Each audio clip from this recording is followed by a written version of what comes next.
오늘도 주님의 말씀을 통해 하나님 나라를 누리는 성도들 되시기를 주님의 이름으로 축원합니다. 오늘 본문은 이제 소돔과 고모라에 내려진 심판에 대해서 말해주고 있습니다. 그 심판은 굉장히 긴박하게 일어나게 되어지죠. 하루 새에 아브라함과 또 롯을 하나님께서 천사들을 통하여 대동하고 나타나 만나시고 긴급하고 긴박하게 이루어졌어요. 그래서 우리가 여기서 알 수 있는 것은 하나님의 심판의 때가 이르면 지체하지 않고 일어난다라는 거예요.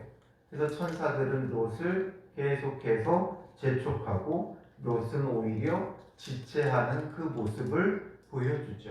오늘 우리의 모습이 그러해요. 하나님의 심판의 때가 우리는 언제인지 알 수 없지만 분명한 것은 다가오고 있다는 거예요. 다가오고 있고 어제보다 오늘 하루 가까워졌고 오늘보다 내일 하루 더 가까워질 거예요.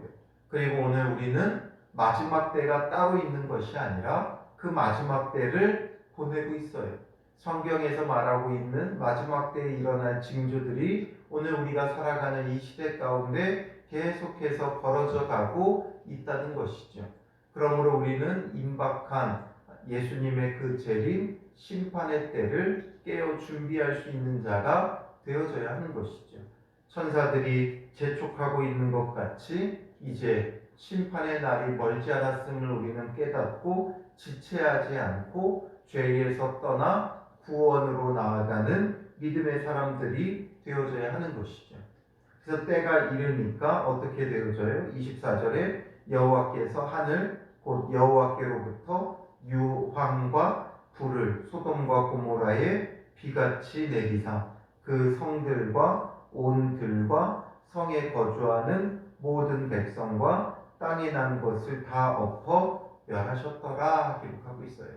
다 엎어 멸하셨다라는 거죠. 그 가운데 어떤 일이 벌어집니까?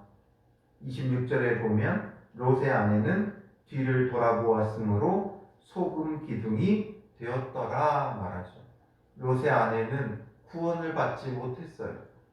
롯과 그의 두 딸은 지금 소알 성읍으로 피신해서 숨고 그 심판을 면하게 되어지는데 롯의 아내만큼은 뒤를 돌아보았으므로 소금 기둥이 되었다 기록하고 있죠. 이게 어찌 된 일이에요? 앞선 17절에서 천사들이 돌아보거나 들에 머물지 말고 산으로 도망하여 멸망을 면하라 말했죠. 돌아보거나 들에 머물지 말아라. 이게 무슨 뜻입니까? 단순히 어떤 행동적으로 돌아보거나 들에 머무른다라는 게 아니라 미련을 두지 말라는 거예요. 이미 떠나온 그 소돔 땅, 그곳에 남겨둔 것에 미련을 두지 말고 속히 앞을 보고 나아가라 라는 거죠. 목적, 표대를 바라보고 나아가야 하는 거예요. 그러나 그 마음에 여전히 세상에 내가 떠나온 곳에 그 마음에 미련을 두면 이렇게 소금 기둥이 되어질 수밖에 없는 것이죠. 그러므로 하나님의 구원이 이루어지는 가운데 이 롯의 아내만큼은 뒤를 돌아봄으로 소금 기둥이 되죠. 그래서 예수님께서도 이것에 대하여 인용하여 말씀하시면서 누가복음 17장 28절부터 33절까지 쭉 보면 이렇게 기록되어 있어요. 또 롯의 때와 같으리니 사람들이 먹고 마시고 팔고 심고 집을 짓더니 롯이 소돔에서 나가던 날에 하늘로부터 불과 유황이 비오듯 하여 그들을 멸망시켰느니라. 인자가 나타나는 날에도 이러하리라. 그 날에 만일 사람이 지붕 위에 있고 그의 세간이 그 집 안에 있으면 그것을 가지러 내려가지 말 것이요 밭에 있는 자도 그와 같이 뒤로 돌이키지 말 것이니라. 롯의 철을 기억하라. 무릇 자기 목숨을 보존하고자 하는 자는 잃을 것이요 잃는 자는 살리라 말씀하고 계시죠. 예수님께서 인자에 나타나는 날에도 이러하리라 하면서 예수님의 다시 오실 그때가 롯의 때와 같다 비유로 말씀하시고 있어요. 그러니 이 롯의 심판에 대하여 성경이 왜 기록하고 있느냐? 바로 예수님께서 다시 오실 때도 이러할 것이기 때문에 그것을 미리 예표하여 보여주고 있는 거예요. 마치 소돔이 이렇게 불로 심판받듯이 예수님이 다시 오시는 때에 이 세상의 심판도 이러할 것이라는 거예요. 그렇기 때문에 뭐라고 핵심적으로 말하는 게 뭐예요? 누가복음 17장 31절에 그날에 만일 사람이 지붕 위에 있고 그의 세간이 그 집 안에 있으면 그것을 가지러 내려가지 말 것이요 밭에 있는 자도 그와 같이 뒤로 돌이키지 말 것이니라. 집에 세간이 있다 할지라도 내려가지 말라는 거예요. 돌아가지 말라는 거예요. 왜냐하면 그곳에 그 모든 것은 불타 없어질 것이기 때문에 그런 곳에 미련을 두지 말고 속히 피하라 라는 거죠. 오늘 우리의 신앙도 우리의 삶도 이러한 것이죠. 롯의 철을 기억해야 돼요. 미련을 두다가는 결국에는 소금 기둥이 되고 함께 멸함을 받을 수밖에 없는 거예요. 우리가 떠나온 이전의 삶을 우리는 미련을 두지 말아야 돼요. 이전 것은 지나갔으니 보라 새 것이 되었도다 말씀하시죠. 옛사람을 벗어버리고 새 사람을 입으라고 하시죠. 그러니 이전에 우리의 그 모든 삶에 떠나온 것을 미련을 두면 안 돼요. 돌아보면 안 돼요. 이전에는 우리에게 너무나 중요한 것으로 여겨졌던 것들, 예수 그리스도를 믿음으로 이제 배설물로, 일체의 배설물로 여기고 그것에 미련을 두면 안 돼요. 예수님을 믿음으로 버린 것, 떠난 것, 그것에 대한 미련을 버려야 한다는 것이죠. 그런데 우리는 죄인이 까닭에 예수님을 믿고 이전의 삶을 완전히 청산했지만 때로는 우리 마음 가운데 다시금 찾아오는 어떤 공허함이나 괴로움이나 어떤 고민 이런 것들 속에서 사람들은 자꾸만 돌아가려고 하는 그런 모습이 있어요. 죄의 회귀 본능이 있다라는 거죠. 자꾸 죄의 삶으로 돌아가려고 해요. 뜻대로 되지 않고 스트레스를 받고 또 아니면 여러 가지 어려움을 겪고 또 아니면 삶 속에 여러 가지 부딪히는 그런 문제들 속에 자괴감이 들면 이전에 벗어버린 그 죄의 삶으로 돌아가려고 한다는 거죠. 이전에 욕심과 정욕과 쾌락과 물질을 쫓던 삶으로 돌아가려고 하는 그런 우리의 악한 습성이 있어요. 그러므로 우리는 늘 표대를 향해 나아가는 그런 신앙의 자세를 가져야 한다는 것이죠. 내가 어디로 가야 하는가? 나는 무엇을 바라보며 나아가야 하는 것인가? 바로 하나님 나라를 표대로 삼고 달려가는 자가 되어야 한다는 것이죠. 그래서 바울도 자기의 그 모든 복음의 사역을 마치며 표대를 향해 달려간다 그런 표현을 쓰죠. 우리의 신앙은 표대를 향해 달려가는 자가 되어줘야 돼요. 이전의 삶에 미련을 두지 말고 이전의 삶에 아까워하거나 이런 것들을 완전히 정리하고 오직 우리가 바라봐야 되는 하나님 나라, 천국, 표대를 향해 나아가는 믿음의 걸음을 걸어야 한다는 것이죠. 그러나 우리는 여전히 미련을 두고 있는 부분들이 있어요. 나의 미련을 두고 있는 부분이 무엇인가를 우리는 늘 살펴야 돼요. 무엇 때문에 내가 자꾸 돌아보는가? 무엇에 내가 여전히 연연해하고 끊어내지 못하는가? 나의 죄의 습관이나 아니면 어떤 물질이나 명예나 어떤 자녀에 대한 것이나 우리 마음에 남아있는 이 모든 것들을 우리는 끊어내고 오직 하나님 나라 예수 그리스도를 바라보며 표대를 향해 나아가는 믿음의 사람이 되어져야 한다는 것이죠. 목적이 있는 것과 없는 것은 달라요. 분명한 목적이 있을 때 우리는 그것을 향해 바라보며 나아갈 수 있어요. 그러나 목적이 없으면 어찌 되겠어요? 어디로 가야 될지 몰라 자꾸 돌아보게 되죠. 내가 얼마만큼 왔나? 어떻게 해야 되나? 어떤 길들이 있나? 내가 잘못 오지는 않았나 계속 뒤돌아보는 거예요. 그러므로 오늘 우리는 다시금 나의 목적을 재설정해야 돼요. 우리의 목적이 무엇인가? 하나님께서 나를 이 땅에 보내신 목적이 무엇인가? 우리 가정에 보내신 목적이 무엇인가? 우리 교회에 보내신 목적이 무엇인가? 학교에 일터에 보내신 목적이 무엇인가를 분명히 바라보며 그것을 향해 나아가야 한다는 것이죠. 이전에 즐기던 죄의 삶을 그리워하는 자들이 아니라 주님 안에서 나의 감당해야 할 그 사명과 비전을 발견하며 표대를 향해 예수 그리스도를 향해 하나님 나라를 향해 나아가야 되는 것이죠. 그럼에 있어서 자꾸만 나를 끌어당기는 게 무엇인가? 나로 하여금 나아갈 수 없게 하는 내 안에 있는 욕심과 정욕과 죄의 삶은 무엇인가? 이것을 돌아보며 오늘 하루 우리가 온전히 이 모든 것을 정리하지 않으면 롯의 아내처럼 되어지는 거예요. 그래서 누가복음 17장 32절에서는 롯의 철을 기억하라 말하죠. 오늘 우리에게도 이를 기억해야 돼요. 뒤돌아보는 죄의 습관이 어떤 것인가, 그 결과가 얼마나 참혹한가를 보아야 하는 것이죠. 그 가운데서도 모두가 다 멸함당하는 것이 아니었죠. 한 가족 안에서도 롯의 아내는 소금 기둥이 되었지만 롯과 그의 두 딸은 구원을 받아요. 롯이 구원을 받은 이유가 무엇입니까? 29절에 보면 하나님이 그 지역의 성을 멸하실 때, 곧 롯이 거주하는 성을 엎으실 때에 하나님이 아브라함을 생각하사 롯을 그 엎으시는 중에서 내보내셨더라. 롯을 하나님께서 내보내신 거예요. 하나님의 은혜죠. 그런데 롯의 어떠함 때문이 아니라 아브라함을 생각하사 롯을 내보내셨다라는 거죠. 아브라함 때문에 롯이 구원을 받았어요. 아브라함 때문이라는 건 누군가 잘하면 그의 가족과 그의 이웃이 구원받는다, 이걸 말하고자 하는 것이 아니죠.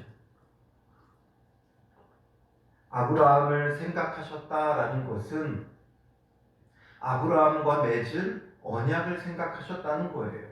그래서 아브라함을 통해 천하 만민이 복을 받을 것이다 말씀하셨듯이 그 언약을 통해서 이제 오실 그리스도까지 예표되어져 있고 그의 씨에 대한, 그의 혈통으로 나실 그리스도에 대한 약속이고 그 약속 안에서 롯도 구원을 받았다, 이것을 말하고자 하는 것이죠. 그러므로 롯이 하나님의 은혜인 것을 알아야 돼요. 롯이 자력으로 구원받은 게 아니라 아브라함 때문에 구원을 받았다는 거예요. 오늘 우리의 구원도 마찬가지죠. 우리가 우리의 어떤 수고와 노력으로 되는 게 아니라 예수 그리스도 때문에 구원을 받는 거예요. 우리는 예수 그리스도 때문에 구원함을 받았기 때문에 늘 그 은혜를 잊지 말아야 돼요. 항상 은혜가 있어야 돼요. 그 삶에 은혜가 있어야 돼요. 자기의 공로가 아닌 그리스도의 은혜가 우리 삶을 주관해야 돼요. 그러므로 감사해야 되죠. 그러므로 찬양해야 돼요. 그러므로 그 구원의 은혜를 예배하며 노래하는 자가 되어줘야 돼요. 이 은혜가 사라지면 결국 그 삶은 헛된 삶으로 갈 수밖에 없어요. 우리에게 중요한 건 나의 자력 구원이 아니라 은혜로 얻은 그 구원을 늘 기억하는 거예요. 은혜가 사라지면 헛된 길로 우리의 신앙이 흘러갈 수밖에 없어요. 롯도 마찬가지죠. 분명 아브라함을 생각하사 롯을 그 엎으시는 중에서 내보내셨다라는 거예요. 그렇게 구원함을 받았다면 어떻게 해야 돼요? 그 은혜를 기억하며 감사해야 돼요. 그 은혜를 생각하면서 하나님 앞에 예배하고 제단을 쌓아야 돼요. 구원받음에 감사하며 하나님 앞에 예배해야 하는 것이죠. 그런데 롯이 하는 건 뭐예요? 30절에 보면 소 아래 거주하기를 두려워하여 두 딸과 함께 소 아래에서 나와 산에 올라가 거주하되 그 두 딸과 함께 굴에 거주하였더니 말하고 있어요. 하나님께서 아브라함을 생각하여 구원해 주셨어요. 구원 받았다는 거예요. 구원 받았으면 기쁨과 감사와 찬양이 있어야 되는데 오히려 롯은 두려워하죠. 본래 천사가 어디로 피하라고 했어요? 산으로 피하라고 했죠. 산으로 도망하라고 했어요. 그런데 롯이 어디를 고집해요? 소아를 고집하죠. 성읍을 고집하고 있는 거예요. 그 이야기는 뭔가 삶의 터전이 자기에게 남아있기를 바라는 거죠. 산으로 피해버리면 더 이상 소유할 것이 없고 산으로 피하니까 그의 모든 터전을 버릴 수밖에 없어요. 그러니까 미련을 두고 여전히 성읍을 고집하고 있죠. 살기 좋은 성읍을 고집했어요. 그런데 그럼에도 불구하고 허락하시죠. 그런데 이제는 두려워서 산으로 올라가 거주하면서 굴에 거주했다라는 거죠. 구원의 은혜를 입었는데 두려움에 떠는 거예요. 소돔과 고모라 성에 내려진 그 심판, 자기 아내에게 임한 그런 심판, 이런 것들을 보면서 그는 구원받음에 감사하고 찬양하기보다는 두려움에 더욱 휩싸인 거예요. 하나님을 찬양하고 하나님을 예배하는 자가 되기보다는 항상 이런 믿음의 사람들은 이런 일들을 겪으면 어떻게 해요? 제단을 쌓고 하나님 앞에 감사의 제사를 드리죠. 그런데 롯은 감사의 제사가 아니라 오히려 두려움 속에 산으로 피하고 도망하게 돼요. 그러니까 이후에 벌어지는 일들은 아주 기괴한 방법으로 두 딸이 이제 아이를 낳게 되죠. 사실 오늘 이 시대에 입에 올리기도 좀 부끄러운 일들이 벌어지고 있어요. 그러나 단순히 그걸 지금의 기준으로 어떤 도덕적인 관점으로만 바라볼 건 아니에요. 문제는 문제죠. 분명 그 시대에도 문제예요. 그러나 그것을 너무 또 도덕적으로 잣대로만 볼 수는 없는 거예요. 왜냐하면 그 시대, 이 지금 창세기잖아요. 이 세상이 형성되던 시기예요. 그러므로 이 세상이 형성되는데 굉장히 중요한 건 바로 종족을 번식하는 거죠. 그래서 여인들에게 있어서 가장 중요한 건 종족을 번식하는 문제였어요. 그러므로 여러 가지 일들이 벌어지죠. 자기의 종을 주어서 아이를 낳지 못할 때 종을 주어 아이를 낳게 하는 경우도 있어요. 아브라함의 아내 사라도 자기의 종 하갈을 아브라함에게 주어 아이를 낳게 하죠. 그 당시에는 종족 번식이 가장 중요한 문제였기 때문이에요.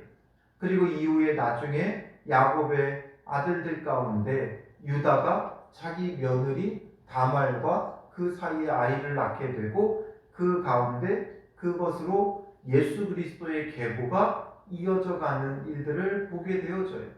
그런 것을 본다면 물론 도덕적으로 문제가 되는 것이기도 하지만 그걸 지금의 잣대로만 꼭 기준으로 볼 수는 없다는 거죠. 이 시대에는 생육하고 번성하는 것에 대한 아주 무한한 책임이 있었어요.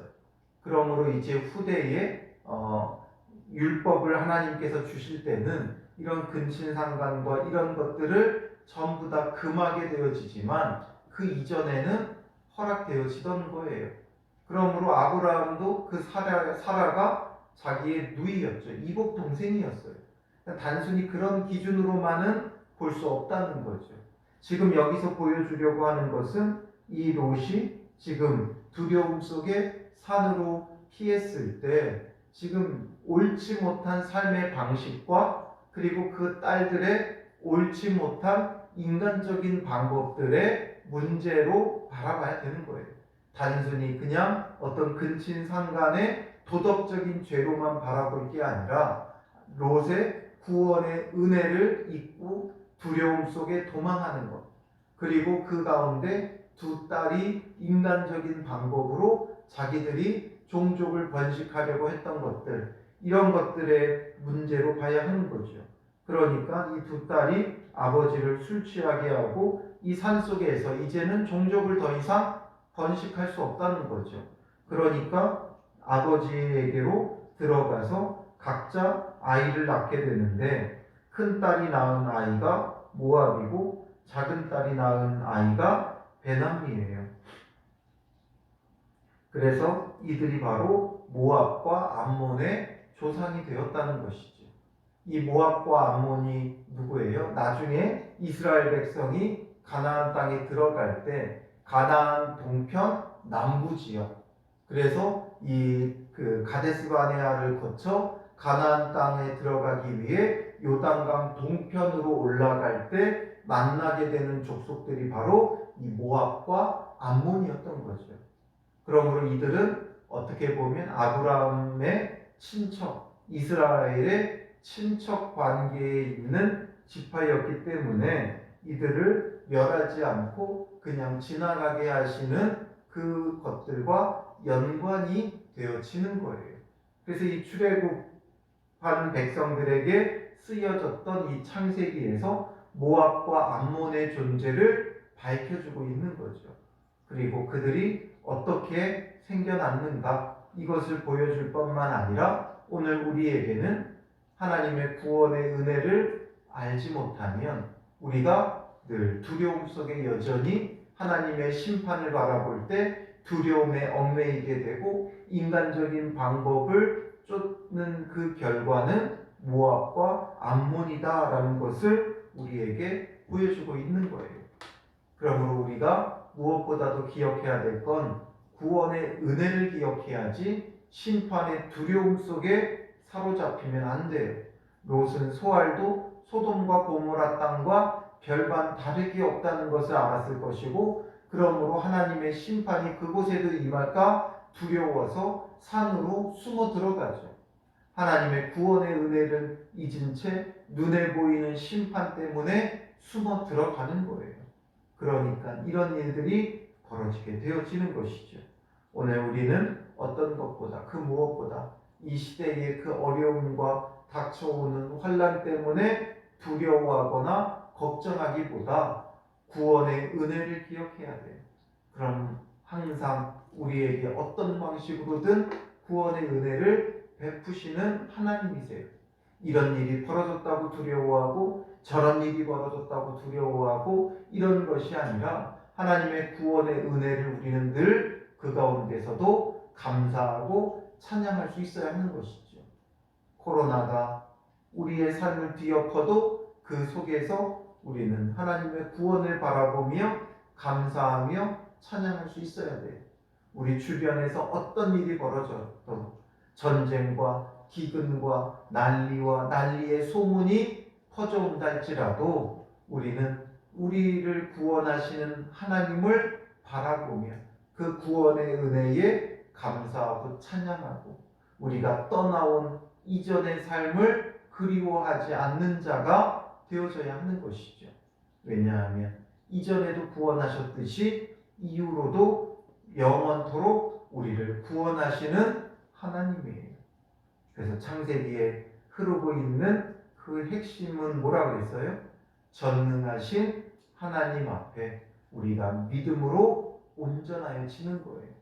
전능한 하나님이시기에 그 하나님께서 반드시 우리를 구원해 주실 거예요. 우리를 구원해 오셨고 앞으로도 구원해 주실 거예요. 어떤 것도 전능하신 하나님을 이길 수 없어요. 그러므로 그 하나님을 바라보며 믿음으로 행하고 감사하고 찬양하고 예배하는 믿음의 사람들이 되시기를 주님의 이름으로 축원합니다. 기도하겠습니다. 살아계신 아버지 하나님, 우리는 여전히 미련하고 연약하여 우리가 떠나온 죄의 삶을 자꾸만 뒤돌아보며 미련을 두는 모습임을 보게 됩니다.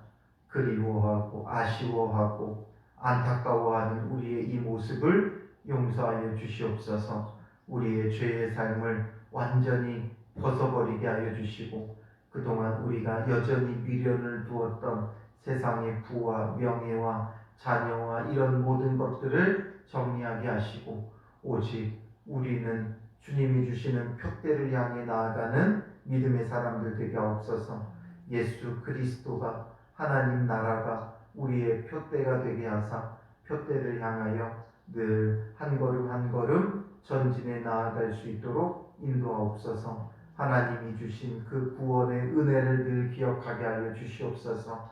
창세전부터 우리를 향해 예정하여 주시고 우리를 향한 구원의 일들을 진행하고 계시는 하나님이심을 바라보며 그 구원의 은혜가 감격이 있게 하시고 감사가 있게 하시고 찬양과 예배가 넘쳐나는 믿음의 사람들 되게 하옵소서. 구원의 은혜를 잊어버리고 우리의 삶의 두려움에 빠져들어 굴로 숨어드는 자들이 아니라 오직 주님의 그 구원을 바라보는 자들 되게 하옵소서. 전능한 하나님이라 말씀하셨사오니 전능하신 하나님께서 반드시 우리를 구원하심을 바라보며 우리는 어떤 삶의 자리에서 어떤 일들이 어떤 파도가 밀려온다 할지라도 감사하고 찬양하고 예배하며 하나님을 바라보는 믿음의 사람들 되게 하옵소서. 오늘도 주신 사명이 우리의 표대가 되어 한 걸음 한 걸음 나아가는 믿음의 사람들 되게 하여 주실 줄 믿사오며 예수님의 이름으로 기도합니다. 아멘.